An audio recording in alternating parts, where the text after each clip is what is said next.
merupakan suatu mandat Pak Presiden agar kurikulum ini disesuaikan untuk mencapai apa sebenarnya tujuan daripada profil para pelajar di Indonesia. Profil pelajar Pancasila. Pelajar Indonesia yang berakhlak mulia adalah pelajar yang memahami ajaran agama dan kepercayaannya, serta menerapkan pemahaman tersebut dalam kehidupan sehari-hari.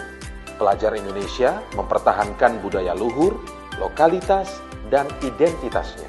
Pelajar Indonesia berpikiran terbuka dalam berinteraksi dengan budaya lain, sehingga menimbulkan rasa saling menghargai dan terbentuknya budaya baru yang positif. Pelajar Indonesia memiliki kemampuan melakukan kegiatan bersama-sama dengan sukarela agar kegiatan berjalan lancar, mudah, dan ringan. Pelajar Indonesia merupakan pelajar mandiri, yaitu pelajar yang bertanggung jawab atas proses dan hasil belajarnya. Pelajar yang bernalar kritis, mampu secara objektif memproses informasi kualitatif maupun kuantitatif, membangun keterkaitan antara berbagai informasi, menganalisis informasi, mengevaluasi, dan menyimpulkannya. Pelajar yang kreatif mampu memodifikasi dan menghasilkan sesuatu yang orisinal, bermakna, bermanfaat, dan berdampak. Halo mahasiswa, kita jumpa lagi pada tutorial TV dengan tema Kurikulum Merdeka. Kali ini kita akan membahas topik yang keempat, yaitu proyek penguatan profil pelajar Pancasila di sekolah dasar. Nah, para mahasiswa mungkin masih ingat, kita sudah melalui 3 topik sebelumnya, yaitu tentang konsep dan prinsip dari kurikulum Merdeka. Kemudian pada topik yang kedua kita juga sudah membahas KOSP dan posisi KOSP terhadap standar kurikulum yang ditetapkan oleh pemerintah, sehingga Anda semua pasti sekarang sudah memahami apa itu KOSP, posisinya terhadap standar kurikulum. Nah, pada pertemuan yang ketiga, topik yang ketiga, kemarin kita sudah membahas tentang pembelajaran dan asesmen. Di situ adalah konsep yang sangat pokok bagi kita sebagai guru dan Anda sebagai calon guru profesional untuk bisa memahami kaitan antara pembelajaran dan asesmen. Nah, kali ini kita akan fokus pada topik yang terakhir, keempat, yaitu proyek penguatan profil pelajar Pancasila di sekolah dasar. Anda pasti masih ingat di pertemuan yang kedua kita sudah membahas 3 aspek kurikulum. Yang pertama itu adalah intrakurikuler, kemudian yang kedua itu adalah ekstrakurikuler, dan yang ketiga adalah kokurikuler. Nah, inilah kokurikuler, jadi proyek pelajar Pancasila. Nah, pada kesempatan kali ini kita akan membahas 3 materi. Yang pertama adalah konsep. Kita coba bahas dulu tentang konsepnya karena ini penting, terutama peristilahan gitu ya. Nanti biar tidak mix antara proyek yang dimaksud untuk proyek P5 dengan proyek yang sering kita kenali sebagai metode mengajar, PBL dan sebagainya gitu ya, problem based learning dan sebagainya. Nah, kita lihat posisinya seperti apa. Kemudian ada tahapan P5, nanti kalau para mahasiswa akan melaksanakan konsep P5 ini di sekolah, nanti kita akan tahapan. Nah, tahapan ini tahapan standar, nanti teman-teman di mahasiswa di sekolahnya bisa dikembangkan masing-masing sesuai kebutuhan murid. Nah, lagi-lagi sesuai kebutuhan murid, itu adalah konsep yang paling kental di kurikulum Merdeka. Terakhir kita akan membahas contoh. Nah, kami sudah menyiapkan contohnya yang bisa Anda semua pelajari seperti apa contoh pelaksanaan proyek P5 ini di sekolah yang sudah kami siapkan. Baik, kita mulai dengan konsep para mahasiswa. Jadi, profil pelajar Pancasila. Nah, saya kira ini adalah ideal, tujuan ideal dari para guru pada saat mereka membimbing siswanya selama dia di sekolah, gitu ya. Mulai dari PAUD sampai ke SLTA, gitu ya. Termasuk SMK juga sama. Nah, kalau kita membahas tentang profil pelajar Pancasila, ada 6 elemen atau 6 konsep, 6 profil yang diamanatkan oleh pemerintah, gitu ya. 6 dimensi ini diantaranya saya kira para mahasiswa sudah sering mendengar ini. Yang pertama adalah berkebinekaan global. Nah, ini konsep ini sangat ideal. Nah, tetapi para mahasiswa ini kebutuhan di era saat ini, ya, di era teknologi, di mana para siswa kita harus kita mulai arahkan dalam cara belajarnya dengan menggunakan teknologi. Teknologi sudah di mana-mana, sudah di sekitar kita dan di sekitar para siswa kita. Dan para siswa kita mereka lahir di era kita. Jadi kita tidak mungkin membawa mereka keluar dari era teknologi. Jadi berkebinekaan global ini salah satunya nanti adalah bagaimana kita mendampingi belajar siswa dengan teknologi. Nah, elemen yang kedua itu yang disebut bernalar kritis. Nah, saya kira di video awal tadi para mahasiswa sudah mendengar bagaimana Mas Menteri Pak Nadiem Makarim itu menjabarkan tentang proyek P5 ini. Salah satu yang ditekankan oleh Menteri adalah bernalar kritis. Bernalar kritis ini dianggap sangat urgent oleh Menteri kita sehingga kita semua di bawahnya harus berusaha menumbuhkan ini pada diri setiap siswa. Nah, itu yang kedua. Yang ketiga adalah mandiri. Nah, para mahasiswa, kita adalah mahasiswa UT, saya kira kita harus betul-betul menginternalisasi konsep mandiri ini. Nah, mandiri ini nanti apa yang dimaksud di dalam proyek P5, tetapi intinya adalah mandiri ini bahwa kita harus mengkondisikan siswa ini belajar sepanjang hayat. Jadi dia itu kita tidak bisa mengatakan kepada siswa belajar itu di sekolah, gitu ya. Atau belajar itu saat mengerjakan tugas di rumah, belajar kelompok, belajar sepanjang hayat dimanapun kita berada sampai kapanpun tetap kita harus belajar. Nah ini jiwa yang harus kita tanamkan ke dalam diri siswa kita. Nah yang terakhir, yang tiga terakhir ini saya kira kita sudah sama-sama mengenal, yaitu konsep gotong royong, kemudian kreatif, ini sangat penting konsep kreatif ini. Kemudian beriman dan bertakwa. Nah, jadi saya putar dari ujung ke awal, gitu ya. Tapi nanti semuanya saya kira kompatibel, gitu ya. Mana duluan, mana akhirnya. Yang pasti keenam ini harus sama-sama kita kita terapkan di dalam keseharian pembelajaran kita di sekolah.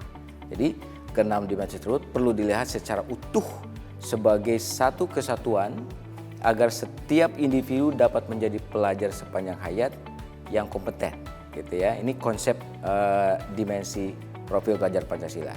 Jadi saya ulangi lagi, jadi keenam dimensi tersebut perlu dilihat secara utuh sebagai satu kesatuan agar setiap individu, setiap siswa dan kita juga sebagai pendidik dapat menjadi pelajar sepanjang hayat yang kompeten, berkarakter dan berperilaku sesuai nilai-nilai Pancasila. Gitu ya. Ini saya kira detailnya ada di peraturan pemerintah yang sudah terbit di Beskap nomor 108. Baik, saya lanjutkan dengan beberapa pemahaman yang diberikan kepada proyek P5 ini. Di dalam beberapa literatur tentu banyak sekali dan variasinya juga agak lumayan, agak lebar variasinya. Tetapi prinsipnya, nah ini kita sebagai mahasiswa ada dua prinsip yang harus Anda kenali untuk bisa mengelaborasi pengertian tentang proyek P5 ini. Yang pertama adalah bahwa proyek P5 adalah pembelajaran lintas disiplin ilmu. Nah ini konsep ini sangat penting. Jadi lintas disiplin ilmu. Artinya konsekuensinya kalau lintas disiplin ilmu artinya guru harus mau tidak mau mengaitkan satu mata pelajaran dengan mata pelajaran lain dalam konteks yang tertentu.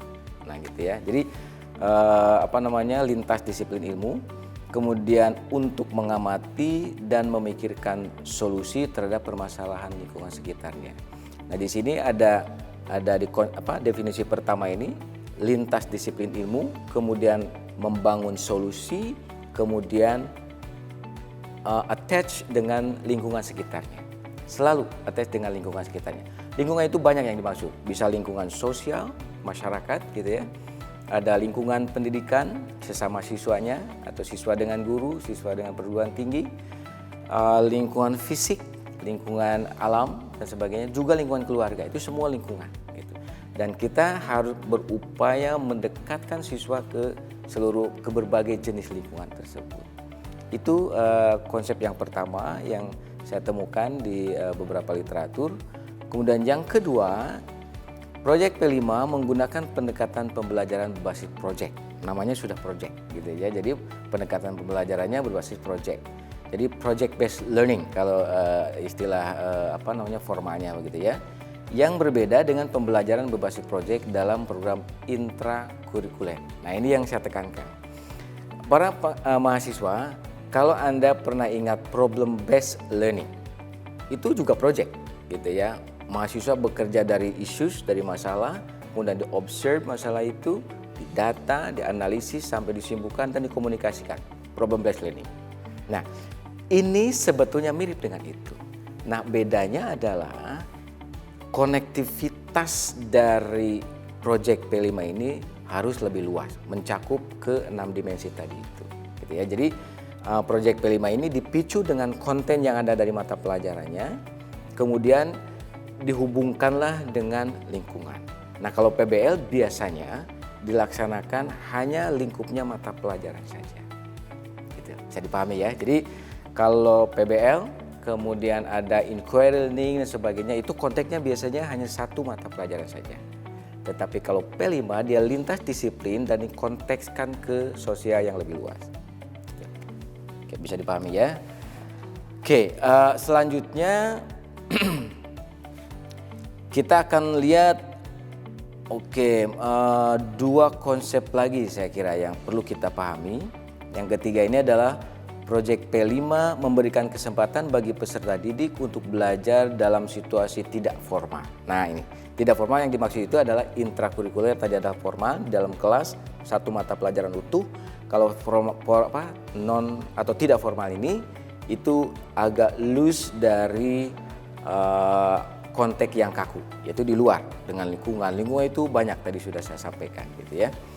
Dan juga terlibat langsung dengan lingkungan sekitar untuk menguatkan berbagai kompetensi profil pelajar Pancasila. Jadi profil pelajar Pancasila itu coveragenya sangat luas gitu ya. Nah, kalau PBL biasanya skopnya tertentu. Nah, P5 ini itu dalam satu proyeknya dia bisa masuk atau terkoneksi dengan lingkungan alam, kemudian lingkungan keluarga, sosial, lingkungan industri, lingkungan kedinasan dan sebagainya.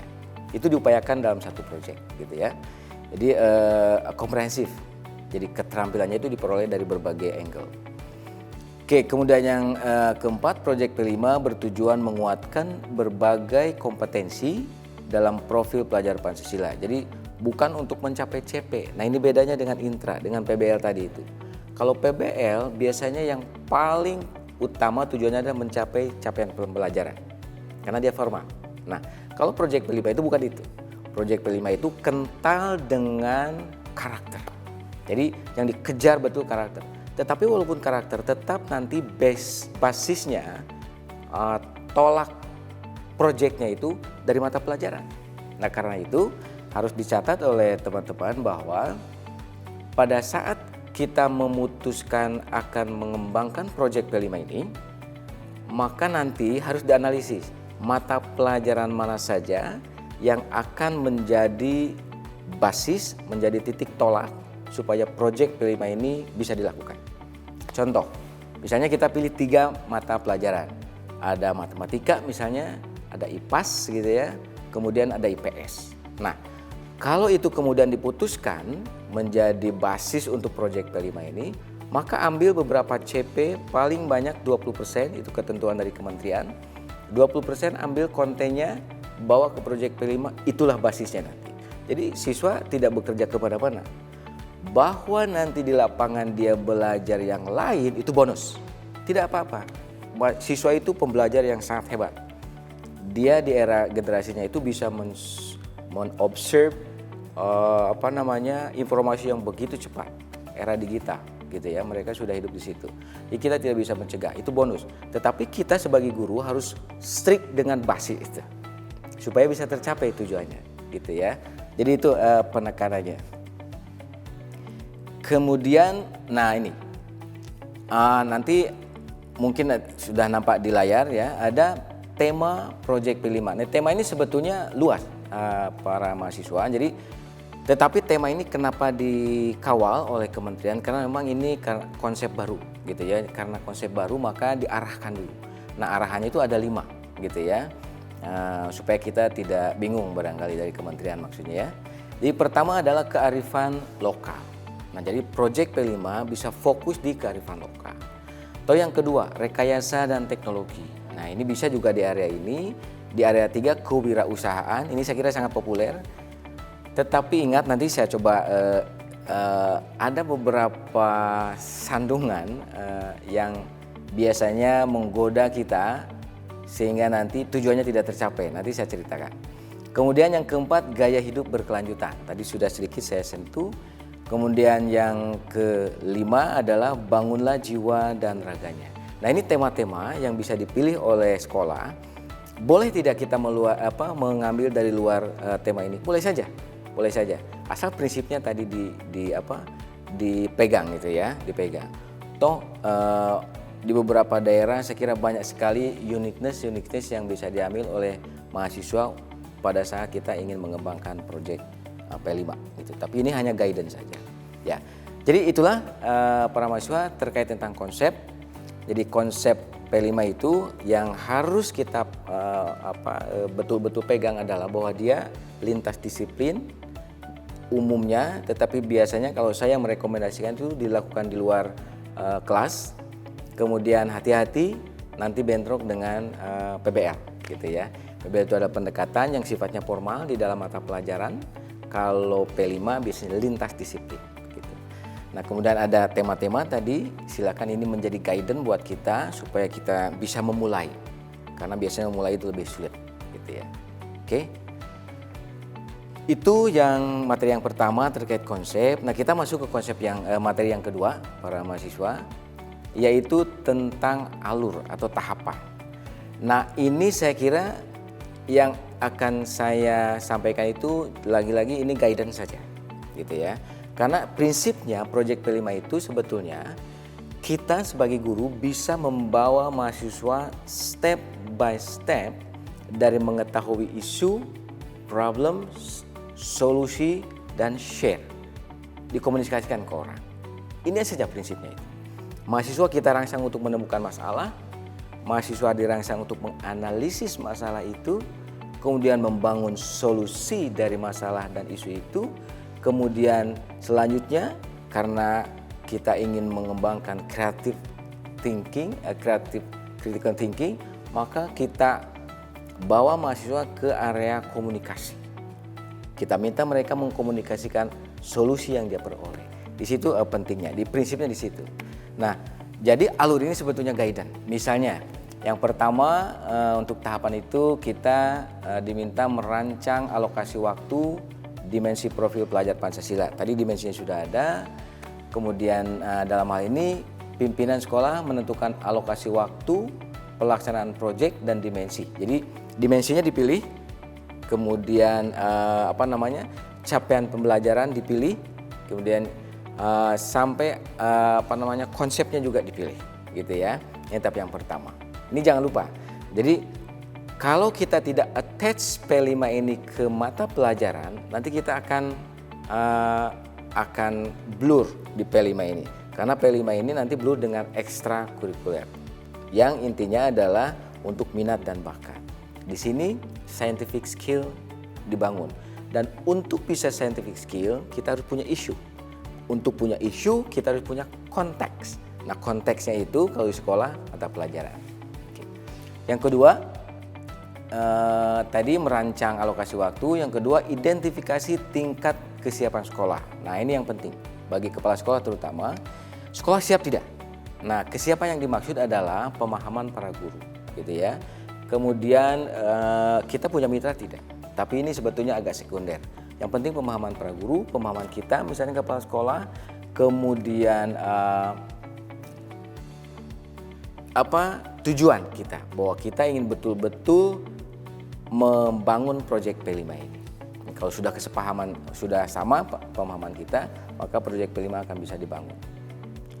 Kemudian yang ketiga, penentuan topik spesifik. Nah, dari dari elemen tadi ambil topik. Nah, topik ini bisa dibangun dari mata pelajaran tadi itu. Tergantung berapa mata pelajaran yang akan diambil, tergantung konteks lingkungan yang akan diambil. Perpaduan keduanya akan menghasilkan topik, gitu ya. Jadi kalau kita tidak memadukan, maka topik akan datang dari langit. Hati-hati, gitu ya. Kita akan membawa mahasiswa berlatih mengenali masalah, mengenali cara mengatasi masalah, mengenali cara membangun solusi, mengenali cara komunikasi. Jadi jangan dibuatkan oleh para guru ya. Nah, itu biasanya godaan.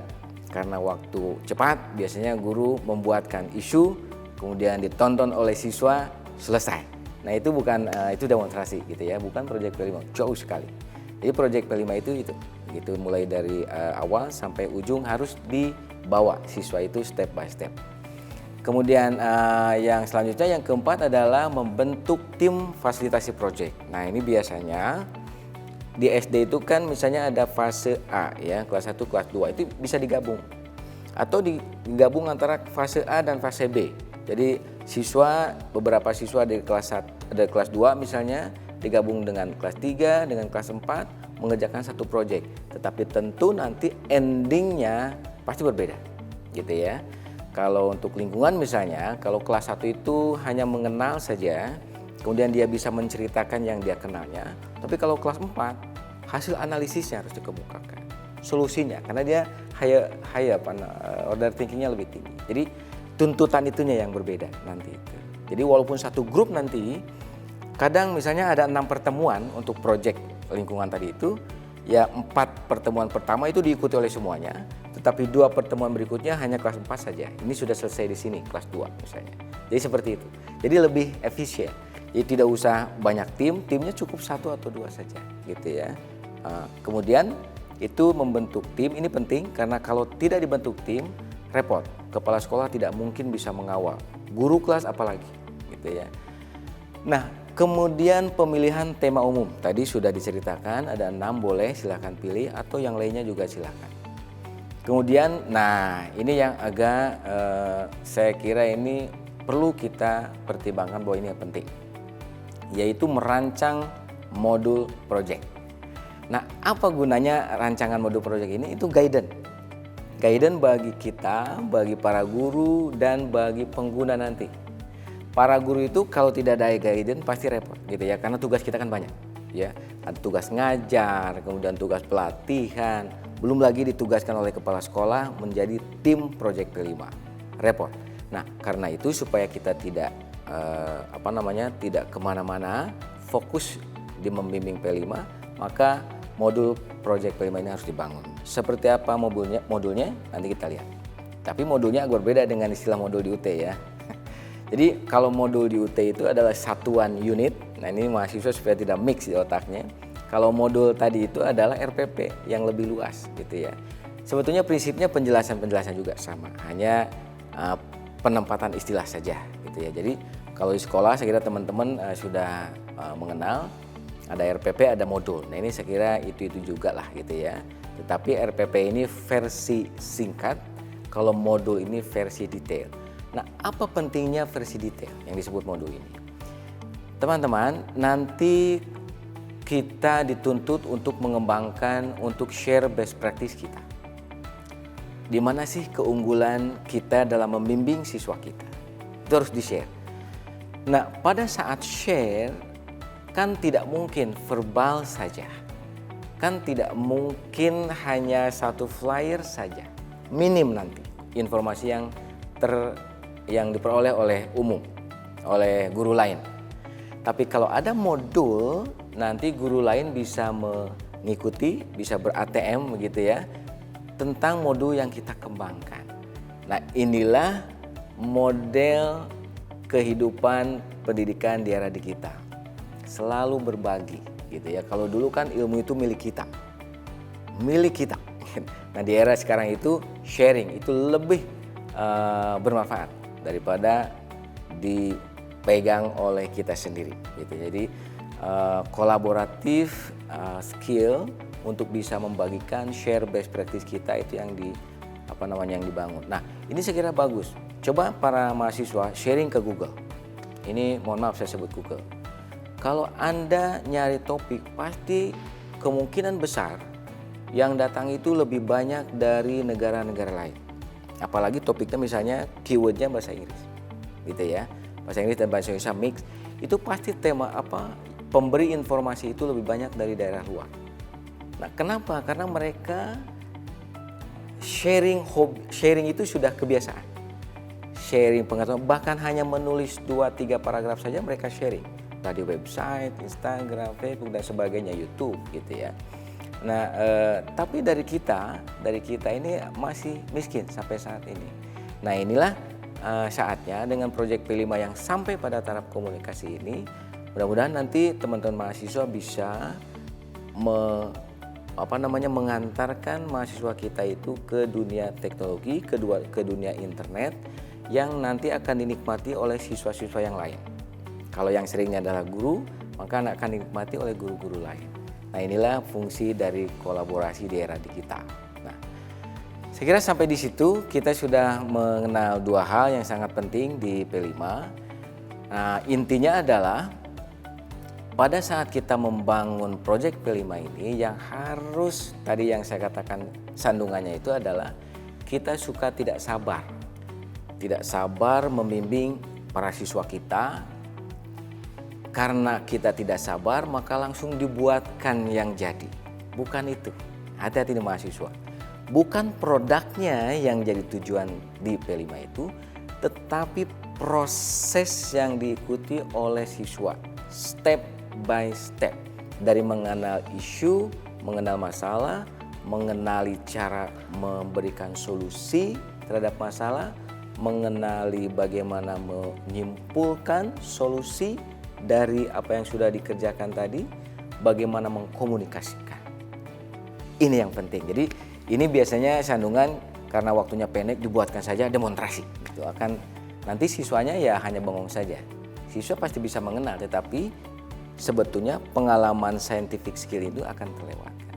Baik para mahasiswa, alhamdulillah kita sudah menuntaskan kajian kita, diskusi kita, pembelajaran kita tentang kurikulum merdeka.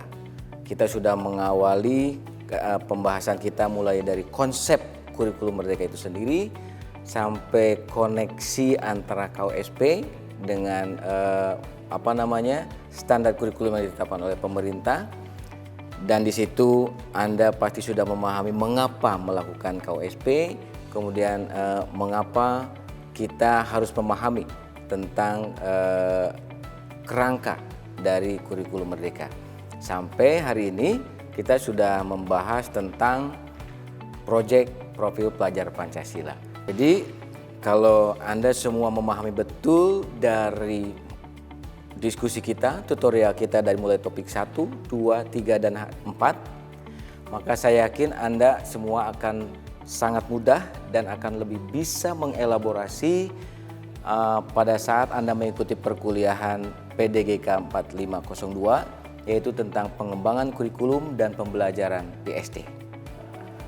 Selamat, mudah-mudahan nanti Anda semua bisa lebih mudah di situ dan memperoleh nilai yang baik. A di mata kuliah PDGK 4502. Salam, sampai jumpa lagi di kesempatan yang lain. Assalamualaikum warahmatullahi wabarakatuh. Salam sejahtera, salam bahagia.